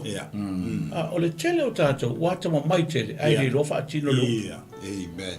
Wa popoto tele tātou le upu, ai le loa, le ingi results, e tu lai mai, i le upu a le atua. Amen. Sa i le tasi, e tasi whaiwhi au, o tele ta ua atua le tu ainga. Ai, na watu le mai o le matou whale. O lau te lunga le teo, ai, la tu se tasi o a o watu le mai lai mana o le whaiwhi au, fi tala noa ia o le telefoni tua. Ia, e pe ala le studio lea leo te iai, a whawha tula i o le elau, o le tali telefoni. O saulo le walu toa, a te uwha mai whamon mole, mana o mia, le te talo molon to lua aile mana o ia whai lunga le telefoni. E fia o atu e watu lon to lua le whale. O watu le ia wale lei. O ke le la umatula polo kalame a umalona watu le whale o walau le mato ainga watu emi wa aile maina ua watu kui kike au taunu watu amana mai wai. Ai wa aile maina walau tina talo ifo. O anu umalo polo kame o le whale. O le whaila utala. O le whaila utala o le mea wa mai le atua mo i tātou. O lo umana malama malo loa o ai oi i le atua. Amen. This is one of the most important things in our walk with the Lord is our identity. Knowing who we are in Him. Ia e loa poi o ia te ia. Awa e malama foti ti a polo ia. E loa foti ti a polo le tangata. O le mea lai whaila o tala, o tau atu le whale. O nofo le whawhina isi pito. Alu ta maa le whawhi au le whaasanga atu whapelo tau lua. Vane fo ili whafonga anga le tunu. O le mawhai ulo u whale le manongi. Namu le anga ua mtua i matau tia le meo iei. O saba le tua le tono whapitama. Ia lofa ta ofi ua o whale konkelele. Wha ta ofi le mea le a wane i o mea te os whawhau ma se mea pia. Tua le uno foi lalo whawhilo i whawhi au. Whato le ane mea utupu. Ai tau mai wa tuk fia e masina o fe avea i lon to lua. Ave le fo ave le fo ave fea. Ole o maua se fesoasoani. O le wharatua le whiwhiau le ma. Whiwhiau. Ia, o whaatalo lea. O le ala tau mwhailinga aluenga, ai whaatanga mai o e mātou whailinga aluenga lo whalatua. Watu e le mwhaisanga aluenga, ai le maisau whaatananga, whailinga aluenga. Ia, whamea whiwhiau o le lei. O whaatalo le mātou ainga, a maise i afu. Mai e whole ta ui ai, a te tala luna, te tala luna ofu se tulau. Te tala lo ofu, watu vai nalo i fo tonu alona no foanga. Nalo me le no foanga, vai pe te lo isa lo filima. Ia, a te ora mato inga te tala le la e o le fine. Ai ta ui le i afu papai. O whatu whai le whamalang tala i o le mai longa le leia le lima i tua le papat lalo i fono no whanga le fin whatu nai whai maa vātu i atua whai a vāinga e te moni o tu i atua leo whai koe whai mana vā o whatu lo le whai le la whai ngā luenga ai ono sai o te pave e pa wal melo le lei mai lau tāpua i ale se whai ngā luenga o whatu lo i te lau te talo, au le ki mai se i povai, ki mai se povai. Mai mara sua au sa i ton. Mai tau mai e tolu me muli mau le langi. Le tamā, o le alo, ma le anganga. Tolu fo i me muli mau le langi. O le upu, o le anganga, ma le toto. O le upu la o le vai. Whatu whaamala le vai. Ia sai ma suau le tau na le nga po ia ia te talo lo fa tama fa po ia le vai le o le toto Yesu o le upu le moli mauanga ia le manu si anga lo mana le la fai nga luenga amen fai lo man nga luenga te talo ale o wa fai lo macho ainga ma te tai lo te talo le nga luenga o fa tu o le taime te lo va ai wa ese wo le wo mo me le no lo fai mai le alau te intercede le te talo mo le whaamano longa ia ala e whai te talo la ua mo le tina lea.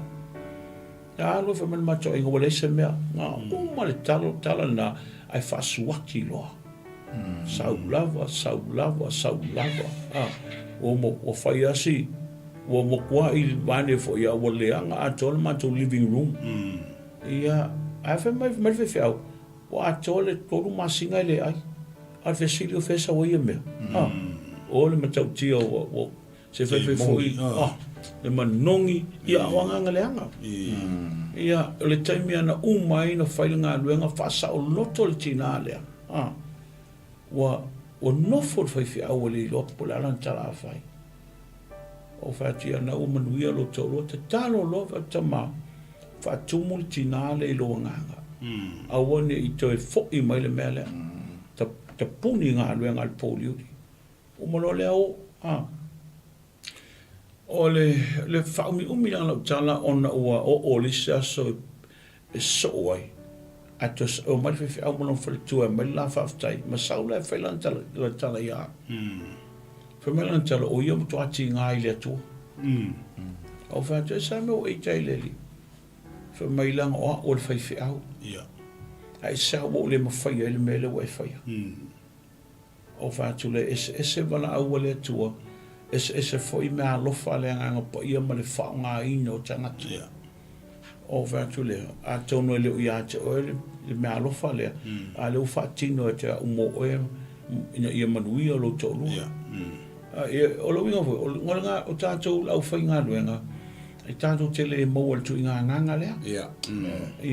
So se teimi e whai e le tua, whaonga i le tua, lisi au ona, ia e fia ma e whaftai i le tua i le whaonga ina o lana whanau ese uma a o le whole purpose o ni mea mo le tino ina ia whaale leia le tino o mawhau whaumana o lau li i lea au wharisai o lea ma au sātukai o lea ma au whaitauranga e vale lea ka mai a le sila le atua, ele wa lea se mea na ia amataina.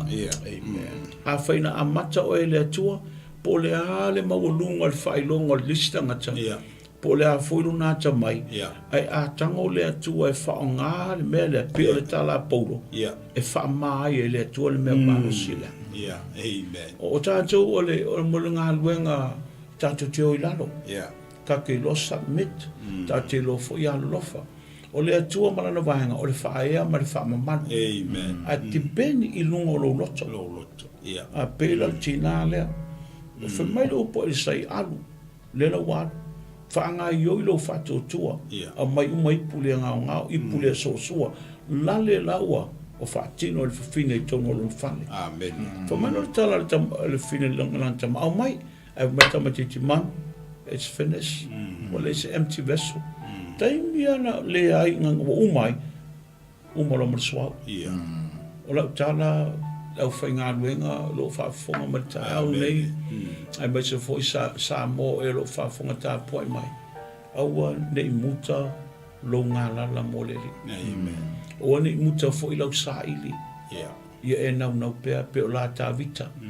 Pe ia ona nau o le aila le vai tafe. Yeah. Ia whapena lo loto le li. Au nei malie. O te fia inu pea I ate oi. Fia inu pea, sa ili pea. Amen. Wa ale tai me te whamai e wo ulava. Yeah. Wo malie. Te mi whanā e te e muta ili ta pena mai ale atua moe. Amen. E tai ale. Saua le atua I tele ona manuia mo tātou. O wani tātou limitinga mea le atua. Ia tātou mahayu I pea. Wa uma. Alo le fine a Isaia. Whamai tala le fine Isaia. Wa Boma. Mai se arula ia fatau. Fatau ia o le tupe maua. Tongi lai taraf. A umana tongi o le metoi o lai o e malau whanau. O le atua ese. Na a mata le fine. Le se mea. She started empty. Le se mea tasia. Ai umai. Sole. Ai. Umai kalafu. Umai talafu. Ai toi. O le atua le tau tala tusi pai. Le tua wa lava matutoi. Lava matutoi. Lava matutoi. E le ise mea e tate masala salo ai. O le atua na te whawhelo ai. O le upu whapea le atua na whai a mose. Sau e alu. Ona le complain o mose. Malana tala whamai o te le lo launga. Whamai lo le atua mose. Ela o mai alista ngata e te lo. Leanga mai arona. Whaila o e mātua ia arona. Ai whai arona manguto oe. Ola ia. Ola ia. O le tala lea lea tua. Ma le to'o ngai lo lima. Nga luatu mose le to'o le leo mamoe. Ai sau o le to'o lea tua. Amen. Ola ia. Ola le to'o lua lea. O me mua na whai o iai kopito. O le liu ngata o le to'o. O le mea matau tia lea na a telo taimi lau sunga te ina me so sunga peo ia ma ilanche uelo mai mo mai o le telo taimi te mata ma koe kilo po le hale wingo ia mea e wana pa urto to o mo seila liu ngata ele iofo au whakauraiku ele iofo ka malmela Famelo Farah, that's a cheap magician tricks. Whatever ya mos. Ya, o mea au whakaulai ku whai ngofia ngā ke whai au. Ka ngorolo, mai, ia mai whai koko, liu ngata fo. But, o le mea la le matautia, o le aruato to le o mosa liu ngata. Ai follow koko ya. O le mea matautia la na. No wingo lo tala, o le to, o le ata o le pule. This is a symbol of authority. Amen. To. O fela o ta o el to. Na mo ilalo. Ala mo tu liungata. Can you imagine? O le pule. O le tu o le to o le pule. O le ata le o Yesu. Ala o pa uila o liungata. Le ata le o Yesu a ve o ye fai matangata. Angasala. Ai le se angasala. E la foi mai to ia li mata. Na la me foi to mos. Follow. Mele no fai Yesu. Na ia ave mata to an sala. Ai le se an sala sa ia te. Ese me. A le taimi to tango I mosel to tu mai le pule. Mel nan tupu le li. A ele ngata o ia na ve o ia fai ma sala ona o tanto. A la to tu lai mai o yo Pule o mea. Amen. E le so se tasi la sa wia te. wana maua la le malo seanga ma le pule lea. Yeah. E tau tala i le upo le atua le suafo Yesu. Amen. Hallelujah. Ia, o lisi mea te whaina tuli lau wa ai li wheti masunga whai peo. Yeah. O le taimina na uti ai tangata i le nuu ona le mui mui. Yeah. Liu ngata i voi wa mkua whi ai e ngaka, ai e ngaka. Ai wha me voi le tua, tango e whai to apa mea, ma tu ilong. My child, this is a symbol of sin. O le atala o le angsal, ai vai e wha maroro. E ola, vai e ola, koe wha maroro. Wha maroro. O le mea le la tātou wawa i tai au nei. E te tangtanga i vo. O le sātau the cross of our Lord, o le ata lea, o le alofa o le atua le tangata. Yeah. Na wha pena, na wha e le atua le mea lea. But this is a place of a great exchange. Yeah. Exchange. O la le mena whai, awea tātou o sala, e maila nā mi o tonu. Great exchange. Amen. Pe o le mele na wa ai tangata i o mele, tili tilo atu, ua le ngata, wa ai ola. Yeah. Aisa, le mana le whai wawenga lau sau. O le mele na whai lunga sātau le, le ngata na whai loi le alofa o le atoe le lorangi. But this is where we receive the great exchange. Yeah. O la me o whai le atua. A watu oe, whaisuia, a wakulo kangakali whereki. Ai a maile tangata o ke wiso mo oe. O mela le tati oe, pia tati tino, pe folinga nga se mea nga na taua, ai whamelipu. Wa tui mau ai lungo o sātau, le whao o sātau. E le atua tātou wā mio ma tātou olam. So le exchange la lea. Lea o tāua mio tonu ina ai tātou. Amen. Ai ave ia. Mela le na vai tangata, ai ola. E pe falling mai. Ai ko ngā mea wa pene. E tu sot ko ngā wala le e tauna mamala mai mawhau le tangata. O le atua, e le ngata le whamalolo o le tino, o le mawhau, o le nganga, o le mea atoa. Tō sau le atua wha mai ia, mea la ia ke olai. Tāngora ia olai mei, pe al mea le whai whawhine. Wa e sao loto, alu te tongi le tā lafu, umal polonga, wa e sao loto. Ola la ia mea. Ola la ia rifo le sao whai i mai, sapi la i o manuia ia. Ono lea. Whawhine sa ili. Amen. Alu e sa ili mlona loto, ala lewa fōi mai. Fōi mai ma le oa, ma le tamau ainga. Na amata le se mea, ala lewa whamanuia inga, ele tua le tamau ainga. Ona usita i le upo. Lau sunga freti. O le akako kilo umai le akoanga kako mka upu le wa le kako wa mai le. O ngei mea umaka ke wawaya ngai ai mongi ale mau foi le kusia Efeso e whawe ko sumaripa. A o lo atua. E na te Filipe tolu Filipe fasu wiva. Filipe fasu maripa. A o lo atua. E na te wha a toa. Ia te o tau mea umai tau te mātiti vai. E tusa ma le whaulai o lona ta mau a inga o ia Yesu ke riso. Amen. O le ia pentau wha marama foi ta mai this time. O tusa pa ia pālangi le sau le upu supply. O lono winga a tato wha sambo ina. A o loo atua. O le pongai leo mea le umta. Amen. E le heise mea tato. Nei ma se mea kako, a o mea kako ke mga awai. E a mai ele akua. E wha soa mai ele atua. O le si vahenga ta ua, vo ile rau kilo kako mka upu kai aungi. O va venga iang kukupu, nga kupu la vai lima le au auna. Amen. Ngai ai o lima le whamongi anga. O ngai ka oko ilo fale le whamongi anga le akua. O ngai foi ke whea ruai. Ma le whamongianga le atua o lo kongu ia ke oi. O le winga ngā foi leo whasoa penga e whangolongo meo tau tala atua ta marka kom ka. O le venga ele i kupu i limo Elisaia. Ngā kupu ai limo le whawhinge. Amen. Whai fo e Yesu le venga i o le kausama anga foi le whapoi ponga. Ele i kupu i limo Yesu se venga. Ngā kupu i lima o le au aunga. Au aunga le ngā halu ma le i puwai. O nga kupu o nga lima va venga. O lono winga. E fua le kupu va venga ya tātou le au nei le tua.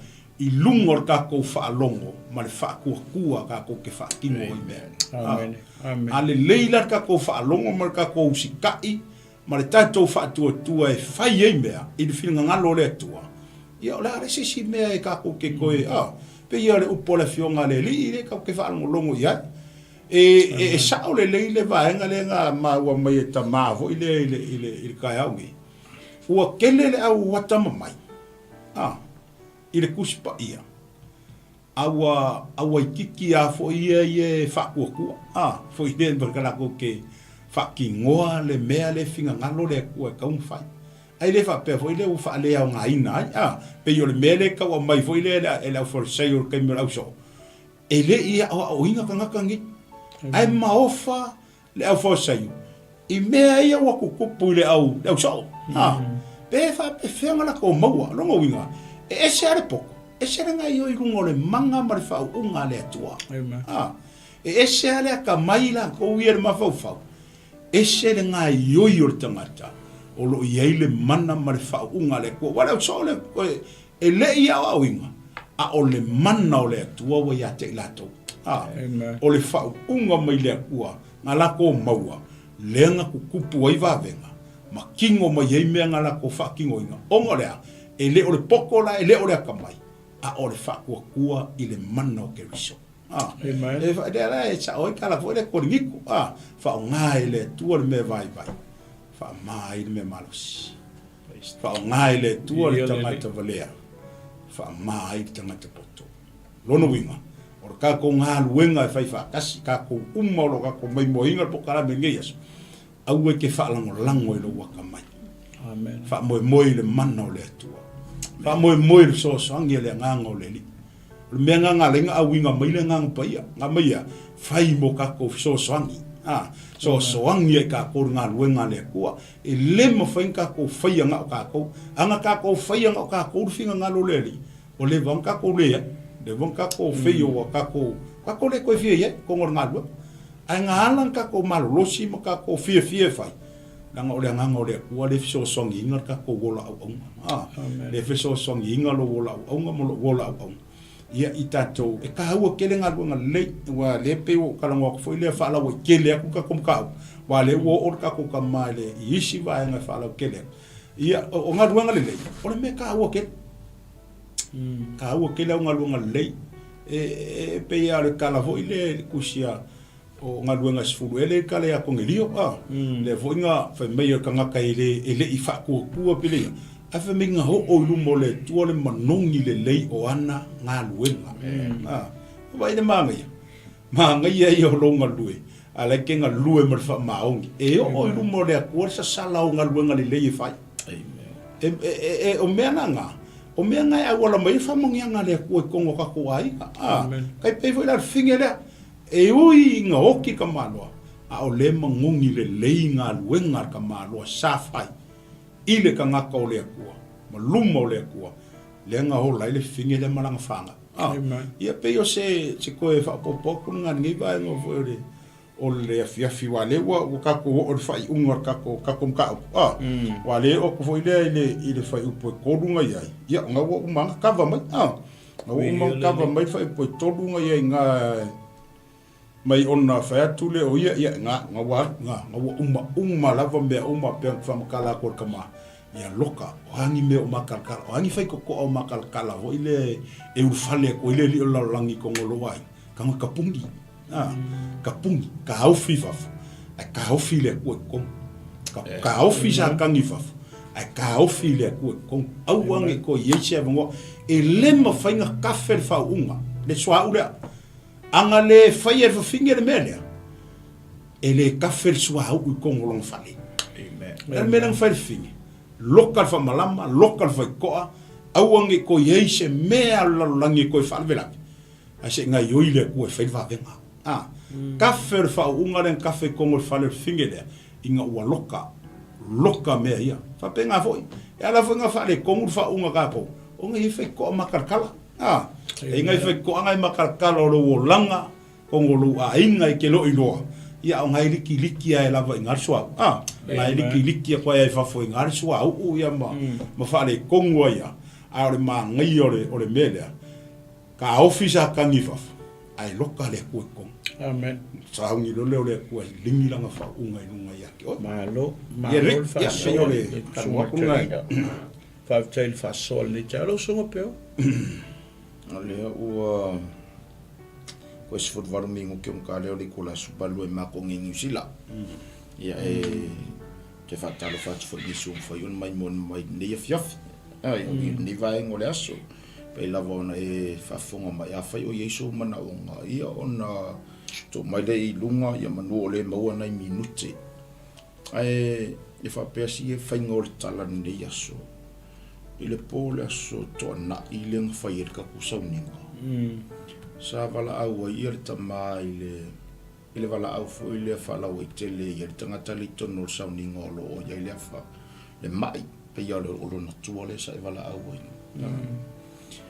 ai orko inga le eloto ya mato para le vi inga la le tua le faititia matan lo mato ina na polan tala ile ko ingol fola awolo ayo ya le masanga ingol fola awolo ngakua ma go faiele tua le va vina ya mai le aso nga dua kuai ia bo ngo falo ngo ingo ke le ar suingo lo nga fai a pio ko le ngo a makamba lo ngakua ila lo nga fai la lo mingor kala ni Yesu e pe ya na e fa fonga mai le upu le tua sa no fo ya na o na o le upu le tangata o le tua a wala upu moni e lo o ya se fa malo lo ngai lunga ya Bishop malunga le tsunga to ina mamato o fa malo longa o le fa malo longa le tua ana ma fu o tupu fa malo longa le tua o na o tala le tangata o le tua ila na upu awar telo tangata nei vai taue o le lanto ma wo uma ia me ka nyo Yesu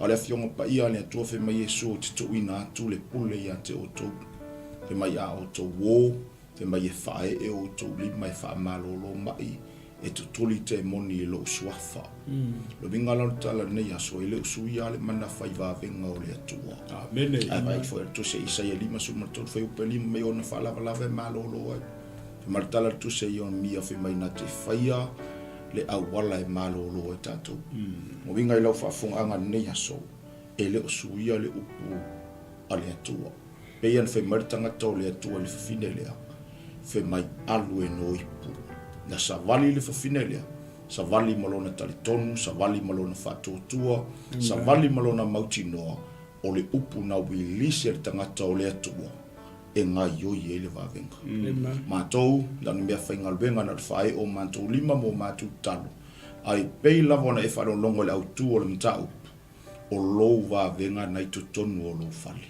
amen yo a fai te mana o miel fa malo longa na to tonu o lo fali fa malo longa a fai o le a lava se mana o ngolo ta ti e tonu o lo ainga li si taime te feo so fa iso le tausa ili se tali a ona eta oto i tonu o lo a inga le tali o so se mana onga amen ya nga leile tu oto i na tu sunga ile tamata ta ni vai ngole aso amen mo le tu le nga fa tai me se fo ile tai au ma le tato maftanga ia le lewa tato anga ia tu le si u o tato polo kala mel ni tai au fa tai tele ile fa so fo ia na o nei sunga le ina ia freti fo sunga fe ia peo ono le ia no le e mas fo tapo inga le sunga fe ia Mike ia lo ofa penai to no control room mo ia to fa foi tato por kala me mo ni tai au ole ai ta tele Tupu e tuli lo ma fo le upu fo le ale tina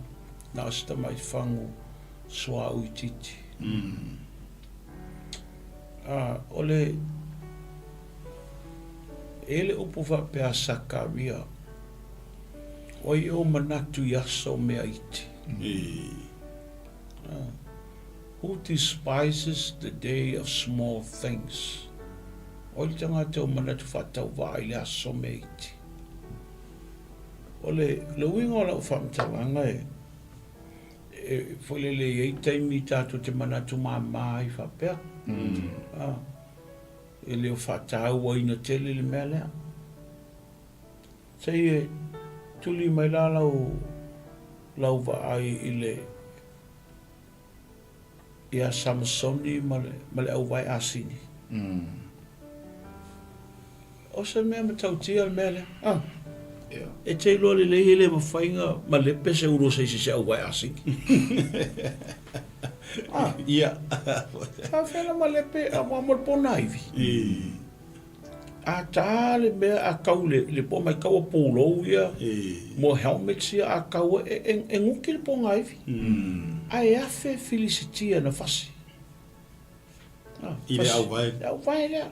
A e afe felicitia na fasi e msabitoni le au vai lea. Ai e umafa mai ele anga ngofo makongi le au vai. Le winga le tala le watu o le whau unga le atua I lunga le o langa le tangata. Amen. Ina mo tuula le mea le titi le 5 o le whau uina. Whai ma. Whai lo le atua mapavenga. Amen. Wafa mai ina wo Sofia sa masoni e le anganga o le li. Tango lo pikapla o vai asini. Fasi lo Filistia e a whetangata. Pea oi o manatu mai aso meiti. Ele le kiki le atua le vai asi. E ele lo minga tulanga nobotia il te maro le vai asi. Foi mona tangi le o Samsoni le atua. Wanga lala le fiei. Fa mai lo lan te talo le atua. O fasi o fili. Ai a fai e toi tuli loa maia. Ona oti le ona lo fiaino. O lai loa lo fiaino. E iai la lo minga ele Jewish commentary nga le tono tu le version, the new version. Lo iai la le tala whapea, wa le tala King James version, na whapuna mai le tua le vai mai lano. A le commentary le whai, Jewish commentary le wha mai, o whapuna mai le tua le vai mai to tonu o le au vai a sini. O le puna mai le to tonu le au vai a sini le vai, na toi tali ele mana onga te malo sa masoni. Le au penga na ia wha ngai whasio te le afe. O le au penga fo ile na wha ngai le atua, mai le vai e wha o lai sa masoni. E matau tia mea le atua. Amen. O ai o manatu whaatau wa i le aso mea iti. E le whaatau wa. Whaatau wa, nge ka mai au vai. Ai ngā whai e meki ke. Ai e meki te. Mea ngā ta o le whaunga o le au vai asingi. The anointing of jawbone. Lele, tan oto mai le mele. A whaila na tupu le mea. Wale a kara. E whawe whenga sasas. Se uru la pi e se apa me mea. Ai sasa ala o vai sing. Ai le ngau. Ai le walpona iwi. E le kai whekau. Ai ina wo o le limo le tangata whauina. Sui roa lea. Amen. Whai lale mea nai lo lima nei tai au. Lale mea nai lo fale. Ele I titi mea nai fina ngalo tamaha. Amen. Ele I titi. Lo ta pena fo ile atua whai se mele le imo oi malo wainga. Amen. A o le hale mea wa watu. Whanga ioila I lo whatu atua. Tango te tala lo loto I le li. A wa o lo sta ia le upo le atua oi nā te wa ai whamanianga le atua mo oi malo wainga. Amen. Ana le ngā i oli whawhine le upo le tangata o le atua. E le wa ai utu tongi lai tāla fo a me toi o lai. Tātou, le wa mai le atua manuia. A wala ila na upo. So o lau vaenga ma lau vaenga. O le whaanga I oi o le whātua tua. E whātino i le me wa mai le atua mo oi ma. E le titi me ia ta pena le atua mo tātou. O le upo le whesona mo mo whai poe tolu. O whamanuia le atua ia I tai tātou I mea o mai manuia ai. I le tū whale nganga. So actually, if you're looking all these blessings in a spiritual realm, we need to pull it down. How? By faith. Whātuatua. Ko ngeki la I o lo whātuatua le upo le li. Nau la I declare ma claim mea wa umana mai e ta māmo oe. Ma lo a inga e te olai. E leise mea le ma whai e le atu. Hallelujah. O le talo le ta eo sa moa I lau whaafonga anga. I a whamanuia tele le atua I ate oe. Ma lo a inga. A lo whafoi le atua le ana wale mea lo go through whaasabali e lo wolanga. Alofa le tua tali fa aliali o mana onga. Amen. Pa penana pa iatu pa I folo na au fai bavenga. Ia te oe malo ainga le tai au le nei. Ia a o leo o tātou I le si ui le tātou polo kalame le tai au. Le moli atu le ngang fa afte tele le kingdom, global kingdom. mo le nei fo ia wanoa whaasoa aila na upu le nei tai au. Amen. Ia e whailea ma whaamanianga ia te oe, mo lo ainga le nei tai au. Amen. Tu atu sunga te ina na tapena statu talo e whai o le tātou mautanga. Ia, ona mātou māloroa tu le ai manuia mai oe. God bless you this afternoon. Amen. Ia, o le nau e whaafonga mai sa moa, le o sauno atu le tama. Ia, o ne ngalo ia te oe, tato whaia tala vo ile, toi ki mai lau la au tai au. E toi moa se si whapoponga tato polkalame le aso tai au, taimi whapenei. Ia, nei teme la tato tala. Ia, waile tua lo mātou ta mapa, ia. Umono mātou whaia o se mea. Ono mātou whapea i folea, oi mātou lava ni au auna lea o ngā. Mātou lava o auna e whatau waa. Ai mātou te whaftaia ngā pa ia i lo whaunga ino le mātou vai vai. A wala tua i le tua le whaamalo longa lau whio. Whaftai le tua mo lau whaamalo longa tai au le nei. La tau ma lava le tua na mai o la tau mana onga, ma ta talo tua i le tua nunga nei polkalame. I le whaatua tua mātou te ioe ai le tua. Wa e whaia le vāvenga mo i lātou. Wa e whaia le tua le vāvenga mo i lātou tamā. Wa e whaamalolo, whaafetai tele le tua i lau whaamalolonga. Whaafetai le tua i lau whaasaolotonga i lātou lo mātou tamā. Leli ia lo mātou te talo. Ia nofo maula ua fionga. I o lātou loto mo lātou mawhawhauta i tō tasi. Ia avea le tua lau upo se mea sua malia ia i lātou. Ma ia ola ina le tua e le ngatana o nei loa. A ia tango fe whaatino le upo lau fio tonu whanongo longo iai. Awa o lo o lava iona lima. O lo te tonu lava o lona ainga. Le manuia mai a te oelo mātou tamā. Manuia le tua sia mātou tamā te tai. A mātou mafutai fo i le tua le neia tunu le tua. Whaafetai tele i awanoa le lei. Whaafetai le tua i awanoa matango fi. Mātou mafutai masio mātou ta mālo mātou o tua. Se toi au maia le tua se mālosi. Whaale anganga i a te mātou. Mātou te tūtū mau pea. Ma fia fia au auna i lau fio e ala i so se vaenga. Manuia le tua lo nau maua i nei. Fesuia inga le tua le tau no mātou ta mātou ta talo. I le toto ta mai ma moyo Yesu Keriso. Ufi makava ai le tua lona soifua ma lolo ina le lei. Ia maua pea lona ma losi ma lona fia. Au auna ai le tua lau fio. Talo fo ile tua masunga le familia ya 𝚘𝚘𝚙. Ele io matou valau ia ieiro manuia i lunga i le nei atali i tama. Whaonga ina pea lona soifua. Mo oe Yesu mo lo ngalo. Manuia le tua lau auna ia mai. Lo whafoina nei polkalame. Ia le tua le amatou malo lo. Talo fo i whaamaua lalo lava le au nanga. Yeso matou te maso matou whale tonu. I le whaasoaina o lo fina ngalo. Mātou te talo le tua se whamangalo i mātou i le toto tā ua Yesu Keriso. O mātou o le mwala aua toi nei. Amen. Amen. Amen. God bless. Whamanuia tele le tua. Amen.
Hey sis, where are you going? Oh, I'm just heading out to find a place to send money to my uncle in Samoa.